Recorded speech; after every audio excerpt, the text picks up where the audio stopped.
Class ಮಾಡೋದಕ್ಕೆ ನಮ್ದೇನು ವಿರೋಧ ಇಲ್ಲ, ಯಾಕಂದ್ರೆ ನಮ್ಮ ಸಾಹೇಬರು ಹಿಂದಿಂದ ಅದಕ್ಕೆ ತುಂಬಾ ಅದನ್ನ ಯೋಚನೆ ಹಾಕೊಂಡಿದ್ರು. ಅದೇನೋ ಸ್ವಲ್ಪ ಹಳೆ ಕಡೆ ಬಂತು, ಅವ್ರ ಮಂತ್ರಿ ಆದ ಕೂಡ ಅದು ನಮ್ಮ ಶಿರಾ ತಾಲೂಕಿನ ಒಂದು ಕಳಸ, ನಾರಾಯಣ ಸ್ವಾಮಿ ಕಲ್ಯಾಣ ಅದು ಕ್ಲಾಸ್ ಹೌಸ್ ಆದ್ರೆ ತುಂಬಾ ಅನುಕೂಲ ಆಗುತ್ತೆ ಅಂತ ನಾನು ಕೂಡ ಭಾವಿಸ್ತೇನೆ. ನಿಜಕ್ಕೂ ಕೂಡ ಇದೇನೋ ನಾರಾಯಣ ಸ್ವಾಮಿ ಕಲ್ಯಾಣ ಅದಾದ್ಮೇಲೆ ಇದನ್ನ ನರಸಮ ಮಾಡ್ತೀನಿ ಅಂತ ಹೇಳ್ತಿದ್ದಾರೆ. ನನಗೆ ಅದಕ್ಕಿಂತ ಮುಂಚೆ ಏನು ಇವಾಗ ನೀವು ಈ ನಮ್ಮ ನಗರಸಭೆ ದುಡ್ಡುಕೊಂಡು ತಗೊಂಡಾಗ ಹಾಕಿ ಬೇರೆ ಬೇರೆ ಯಾರಿಗಾದ್ರೂ ಬಾಡಿಗೆ ಕೊಟ್ಟು ಇವಾಗ ನೀವೇನು 5-6 ಕೋಟಿ ಬ್ಯಾಲೆನ್ಸ್ ಹಂಗೆ ನಿಲ್ಸ್ಕೊಂಡಿದ್ದೀರಲ್ಲ, ಆ ಥರ ಆಗಂಗಿದ್ರೆ ಬೇಡ. ಯಾಕಂದ್ರೆ ನಮ್ಮ ದುಡ್ಡುಗಳು ತಗೊಂಡೋಗಿ ಅಲ್ಲಿ ಹಾಕೋದು, ನೀವು ಯಾರಿಗೂ ಇವತ್ತು ಚೆಕ್ ಮಾಡಿ ಒಬ್ಬೊಬ್ಬ 10 ಲಕ್ಷ 12 ಲಕ್ಷ 15 ಲಕ್ಷ ಬ್ಯಾಲೆನ್ಸ್ ಇದ್ರೆ ನೀವು ಬೇಕು ಅಂತ ಅದನ್ನ ಕೆಲಸ ಮಾಡ್ತಾ ಇದ್ದೀರಾ. ಸುಮ್ಮನೆ ನಮ್ಮ ಸಾಮಾನ್ಯರ ಹತ್ರ ದುಡ್ಡಿರುತ್ತೆ ಬಿಡಿ, ಸುಮ್ಮನೆ ಅವ್ರನ್ನ ದುಡ್ಡು ಕಲೆಕ್ಟ್ ಮಾಡ್ಕೊಂಡು ಇಂಥವಕ್ಕೆಲ್ಲ ವ್ಯವಸ್ಥೆ ಮಾಡ್ಕೊಂಡು ಸುಮ್ಮನೆ ಯಾಕೆ ಅವಕಾಶ ಮಾಡ್ಕೊಡ್ತಿರೋದಕ್ಕೆ. ಈಗ ಆಲ್ರೆಡಿ ಅದು ಯಥೇಚ್ಛ ದುಡ್ಡಿದೆ ಅಂತ ತಗೊಂಡೋಗಿ ಅಲ್ಲಿ ವಾಣಿಜ್ಯ ಮನೆಗೆ ಮಾಡ್ತೀರಾ, ಯಾರಿಗೋ ಕೊಡ್ತೀರಾ, ಹಿಂಗೆ 10-15 ಲಕ್ಷ 20 ಲಕ್ಷ ಬ್ಯಾಲೆನ್ಸ್ ನಿಲ್ಲಿಸ್ತೀರಾ, ವಸೂಲಿ ಮಾಡಲ್ಲ. ನೀವು ಅರ್ಥ ಮಾಡ್ಕೊಳ್ಳಿ. ಅಂದ್ರೆ ನಾವು ಜಾಗ ಮಾತ್ರ ಅವರಿಗೆ ಕೊಡೋದು. 20 ವರ್ಷ ಬೇಕಾದ್ರೆ ಅವರು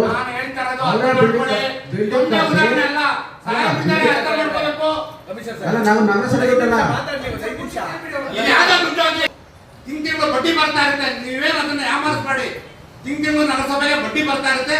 ಯಾವುದೇ ದುಡ್ಡಾಗಲಿ ರಾಮಣ್ಣ ಹೇಳ್ಬೋದು. ಅದು ಆದ್ರೆ ಏನಾಗುತ್ತೆ, ನೀವು ಕನ್ನಡ ಬಡ್ಡಿ ಒಂದು ಎಲ್ಲವನ್ನು ಕಡೆ ಹೇಳೋದ್ರಿಂದ ಅರ್ಥ ಇದೆ. ನೀವು ಇಲ್ಲಿವರೆಗೆ ಬಾಡಿಗೆ ವಸೂಲಿ ಮಾಡಿಲ್ಲ ಅಂತ ಹೇಳಿದ್ರೆ ಯಾವ ಪುರುಷಾರ್ಥಕ್ಕೆ ಕಟ್ಟಬೇಕು ಇದನ್ನ ಯೋಚನೆ ಮಾಡಲ್ಲ. ನೀವು ಮೊದಲು ವಸೂಲು ಮಾಡಿ ಅದನ್ನ. ನೀವು ಅಲ್ಲಲ್ಲಪ್ಪ, ನೀವು ಬಾಡಿಗೆ ವಸೂಲು ಮಾಡಿ ಅಲ್ಲಪ್ಪ. 4 ಕೋಟಿ ಇನ್ನು ಎಷ್ಟು ಬಾಕಿ ಇದೆ ಮತ್ತೆ ಅಕ್ಕಪಕ್ಕ ಎಷ್ಟು ಬಾಕಿ ಇದೆ ಅಂತ ನೀವೇ ತರಿಸ್ ನೋಡಿ.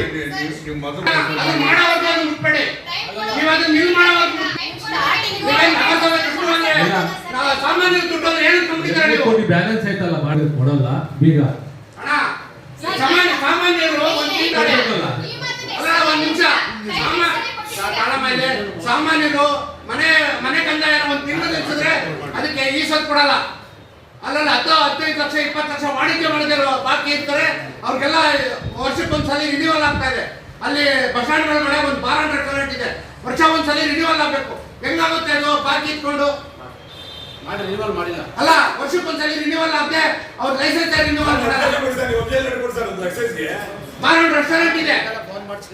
ಸುಮ್ಮನೆ ಸುಳ್ಳು ಹೇಳ್ಬೇಡಿ. ಅಲ್ಲ ಇಲ್ಲೇ ನೋಡಿ ಮಂತ್ರಿಗಳಿದ್ದಾರೆ, ಅವ್ರ ಮುಂದೆ ಸುಳ್ಳು ಮಾತಾಡ್ಬೇಡಿ. ಕೊಟ್ಟಿಲ್ಲ ಅದು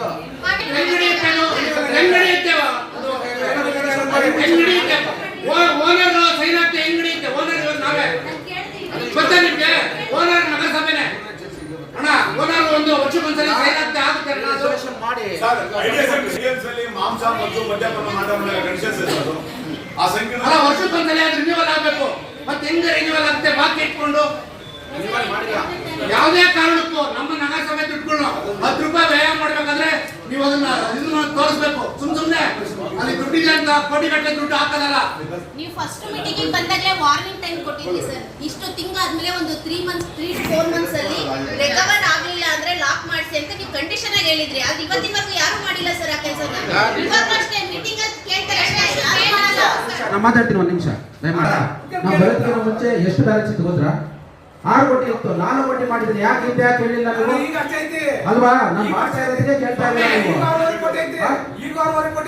ಅಲ್ಲ ಈಗ ನೋಡಿ, ನಿನ್ನೆ ಮೊನ್ನೆ 2 ದಿನ ಬೀಗ ಹಾಕ್ಸಿ 35 ಲಕ್ಷ ವಸೂಲಿ ಮಾಡಿದೀವಿ. ಮತ್ತೆ ಹೇಳಿ ಮಾತಾಡಿ. ನಾವು ಕೆಲಸ ಮಾಡಿದೀವಿ. ಅಲ್ಲ ನಾವು ಕೆಲಸ ಮಾಡಿದೀವಿ. ಕೆಲಸ ಮಾಡಿ ದಯಮಾಡಿ. ಇಷ್ಟು ವರ್ಷ ಯಾರು ಮಾಡಿಲ್ಲ ಅದ್ ಕೆಲಸ ನಾವು ಮಾಡ್ತೀವಿ. ಒಂದು ಒಳ್ಳೆ ಅಭಿಪ್ರಾಯ ಹೇಳಿ. 4 ಕೋಟಿ ನಾನು ಹೊಗಳಿಕೆ ನಾನು ಕೇಳ್ತಾ ಇಲ್ಲ. ಯಾಕೆ ಅಂತ ಹೇಳ್ತೀರಲ್ವಾ? ಸುಮಾರು 15-20 ವರ್ಷದಿಂದ ಅವ್ರು ಬಾರ್ ಹಾಕ್ಸಿದೀವಿ. ಓನರು ಬಾರ್ ಹಾಕ್ಸಿದೀವಿ. ಬಾರ್ ಹಾಕ್ಸಿದೀವಿ. ಅವ್ರಿಗೆ ಯಾವ ತೆಗ್ದಿಲ್ಲ. 4 ಕೋಟಿ ಕಲೆಕ್ಷನ್ ಮಾಡಿದೀವಿ. ನೀವು ಅಲ್ಲಿವರೆಗೂ ಕೆಲಸ ಮಾಡಿ. ಹಂಗೇನಾದ್ರೂ ಇದು ಕೈ ಕಾದಿದ್ರೆ ಬಸ್ ಸ್ಟ್ಯಾಂಡ್ ಒಳಗಡೆ ಒಂದು ಪಂಪ್ ಹೌಸ್ ಇದೆ, ಅದನ್ನು ಕೈಗೆತ್ಕೊಳ್ಳಿ ಅಧ್ಯಕ್ಷರೇ. ಪಂಪ್ ಹೌಸ್ ಒಳಗಡೆ ಇದೆಯಲ್ಲ, ಸ್ವಲ್ಪ ನಮ್ಮ ನಗರಸಭೆ ದುಡ್ಡು ಇನ್ವೆಸ್ಟ್ ಮಾಡ್ಬೇಡಿ.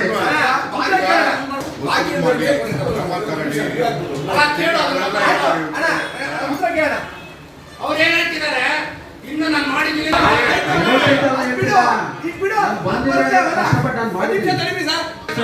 ಎಲ್ಲ ಬಂದಿದ್ದಾರೆ, ಎರಡು ಮೂರು ದಿವಸ ಹೋಗ್ತಾ ಇದ್ದಾರೆ, ಉದ್ಯೋಗ ಮಾಡ್ತಾ ಇದ್ದಾರೆ, ಎಲ್ಲ ಕ್ಲಿಯರ್ ಮಾಡ್ಸೋಣ ಬಾಡಿಗೆ. ಹೆಚ್ಚಿನ ಖರ್ಚು ಬೇಡ, ಬಾಕಿ ಉಳಿಸಿ ಮಾಡಿ ಅಷ್ಟೇ. ಒಂದ್ ನಿಮಿಷ ಅಣ್ಣ, ಒಂದ್ ನಿಮಿಷ. ಈಗ ಒಂದ್ ನಿಮಿಷ ಏನ್ ಗೊತ್ತಾ, ಬಾಡಿಗೆನ ಆಫೀಸ್ ಇಂದ ವಸೂಲಿ ಮಾಡ್ತಾವ್ರೆ, ಬೀಗನು ಹಾಕಿದ್ದಾರೆ, 4 ಕೋಟಿ ಕಲೆಕ್ಷನ್ ಆಗೈತೆ. ನೀನ್ ಈ ರಿನ್ಯೂವಲ್ ಬಗ್ಗೆ ಕೇಳಿದೆ, ಕಂದಾಯ ಉಳಿಸ್ಕ ನಾವು ಬಾಡಿಗೆ ಬ್ಯಾಲೆನ್ಸ್ ಉಳಿಸ್ಕೊಂಡು ರಿನ್ಯೂವಲ್ ಮಾಡಕ್ ಆಗ್ತಾ ಇಲ್ಲ. ಒಂದ್ ನಿಮಿಷ ಅಣ್ಣ. ಅದಕ್ಕೆ ಎಲ್ಲ 36 ಸದಸ್ಯರು ಒಟ್ಟಾಗಿ ಬಂದು ಅಂಗಡಿ ಬಳಗೆಯವ್ರ ಹತ್ರ ನಿಂತ್ಕೊಂಡು ಬೀಗ ಹಾಕಿ ನಾವು ವಸೂಲಿ ಮಾಡ್ಬೇಕು. ನಮ್ದು ಜವಾಬ್ದಾರಿ ಇರುತ್ತಲ್ವಾ, ನಾವು ಹೋಗೋಣಲ್ವಾ? ಒಂದ್ ನಿಮಿಷ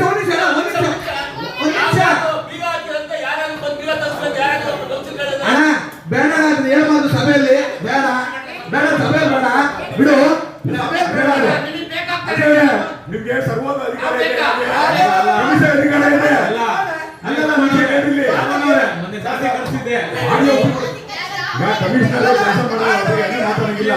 ಮೊನ್ನೆ ಓನರ್ಸ್ಗೆ ನಾನೇ ಕಳಿಸಿ ನಾನೇ ಹೇಳಿದ್ದೀನಿ ಖುದ್ದಾಗಿ, ಎಲ್ಲರೂ ಬೇಗ ಕಟ್ಟಿ ಅಂತ ನಾನು ಹೇಳ್ತಾ ಇದ್ದೀನಿ. Renewal ಮಾಡಿ ಬೇಗ. ಮಾಡ್ತಾ ಇದ್ದಾರೆ. ಬಾಡಿ ವಸೂಲಿ ಮಾಡೋದು